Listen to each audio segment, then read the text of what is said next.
കല്യാണ ഒരുക്കങ്ങൾ എന്ന ക്യാപ്ഷനിൽ ജാസ്മിൻ ജാഫർ പങ്കുവച്ച ഒരു പ്രൊമോഷൻ വീഡിയോ ആണ് ആരാധകർക്കിടയിൽ സംസാര വിഷയം. പുതിയൊരു ജീവിതത്തിലേക്ക് കടക്കുമ്പോൾ മനസ്സും ശരീരവും കാമായിരിക്കണമെന്നും ബ്രൈഡാകാനുള്ള സ്പെഷ്യൽ ട്രീറ്റ്മെൻറ്റിലാണ് താനെന്നും പ്രൊമോഷൻ വീഡിയോയിൽ പറയുന്നുണ്ട്. അതോടെ നിരവധി കമൻറ്റുകൾ പങ്കുവെച്ചുകൊണ്ടാണ് ആരാധകർ എത്തിയത്. ഇതിൽ പറയുന്ന പോലെ വിവാഹം ആണോ എന്നും ഗബ്രിയാണോ വരനെന്നും ചോദ്യങ്ങൾ ഉയരുന്നുണ്ട്. എങ്കിലും മറുപടിയൊന്നും ജാസ്മിൻ നൽകുന്നില്ല. ഡിസംബറിൽ കല്യാണ നിശ്ചയം ഉണ്ടാകുമെന്നും കമൻസിലൂടെ ചിലർ പറയുന്നുണ്ടെങ്കിലും അതിനും ജാസ്മിൻ മറുപടി നൽകിയില്ല. ബിഗ് ബോസിലൂടെ കൂടുതൽ ആരാധകരിലേക്കെത്തിയ ജാസ്മിൻ യൂട്യൂബർ എന്ന നിലയിലും പ്രശസ്തയാണ്. സോഷ്യൽ മീഡിയ ഇൻഫ്ലുവൻസർ എന്ന നിലയിലാണ് ജാസ്മിൻ ബിഗ് ബോസിൽ വന്നത്. വിന്നറാകുമെന്ന് പലരും പ്രഡിക്റ്റ് ചെയ്തെങ്കിലും രണ്ടാം സ്ഥാനമാണ് ജാസ്മിന് ലഭിച്ചത്.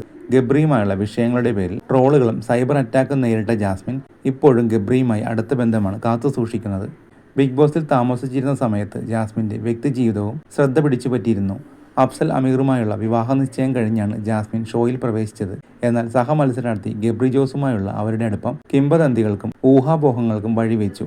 ആ സമയത്ത് ഗബ്രിയോടുള്ള തൻ്റെ ഇഷ്ടത്തെക്കുറിച്ച് ജാസ്മിൻ സമ്മതിച്ചിരുന്നു.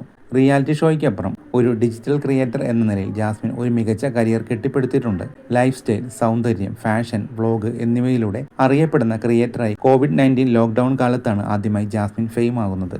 അടുത്തിടെ ഗുരുവായൂർ ക്ഷേത്രത്തിലെ തീർത്ഥക്കുളത്തിൽ ചിത്രീകരിച്ച ഒരു ഇൻസ്റ്റഗ്രാം റീൽ ജാസ്മിൻ പങ്കുവച്ചിരുന്നു. പരമ്പരാഗത കസവ് സാരി ധരിച്ച് പുണ്യകുളത്തിൽ കാലുകൾ കഴുകുന്ന ഒരു വീഡിയോ പോസ്റ്റ് ചെയ്തിരുന്നു. ഇതേറെ വാർത്താ പ്രാധാന്യമുള്ള സംഭവമായി മാറിയിരുന്നു.